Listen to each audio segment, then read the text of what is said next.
আসসালামু আলাইকুম বন্ধুরা, এআই টুলস সম্পর্কিত দ্বিতীয় ভিডিওতে আপনাদের সবাইকে স্বাগতম। গত ভিডিওতে আমরা দেখেছি ফ্রিতেই কোন কোন এআই দিয়ে ভালো কোয়ালিটি সম্পন্ন ছবি তৈরি করা যায়।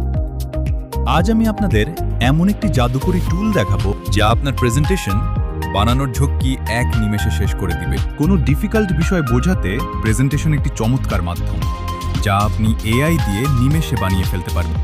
আপনাকে আর ঘন্টার পর ঘন্টা পাওয়ার পয়েন্ট বা ক্যানভাতে প্রেজেন্টেশন তৈরি করা লাগবে না। আজ যে এআই টুলটি ব্যবহার করব সেটি হলো গামা এআই। যে কোনো একটি ব্রাউজার থেকে গামা এআই লিখে সার্চ দিতে হবে। এখান থেকে গামা এআই এ প্রবেশ করতে হবে, এমন সাইন আপ পেজ আসবে, তারপর ক্রিয়েটে ক্লিক করতে হবে। ক্রিয়েটে ক্লিক করার পর এমন একটি ইন্টারফেস আসবে। এখান থেকে জেনারেট অপশনটিতে ক্লিক করলে আবার একটি নতুন ইন্টারফেস আসবে। এখানে প্রেজেন্টেশন অপশনে রাখতে হবে। এখানে 10টা স্লাইড পর্যন্ত ফ্রি এবং ক্লাসিক রেখে অনেকগুলো ভাষা এখানে আছে, তার মধ্যে বাংলা সিলেক্ট করে প্রম্পট দিয়ে জেনারেটে ক্লিক করি। প্রম্পট অনুযায়ী ও একটি আউটলাইন তৈরি করবে।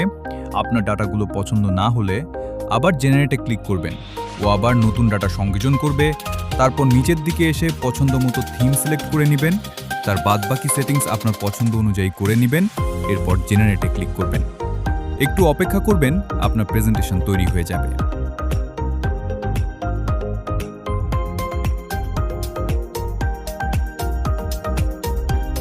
প্রেজেন্টেশনটা এক্সপোর্ট করতে হলে এই 3 ডট অপশনে ক্লিক করে নিচের দিকে এসে এক্সপোর্ট অপশনে ক্লিক করতে হবে। তারপর কোন ফরম্যাটে এক্সপোর্ট করতে চান সেটা সিলেক্ট করে ক্লিক করলেই ডান। এরকম আরও ভিডিও পেতে আমাদের ফলো ও সাবস্ক্রাইব করে রাখুন। দেখা হবে পরের ভিডিওতে। আজ এই পর্যন্তই। ভালো থাকবেন, সুস্থ থাকবেন। আসসালামু আলাইকুম।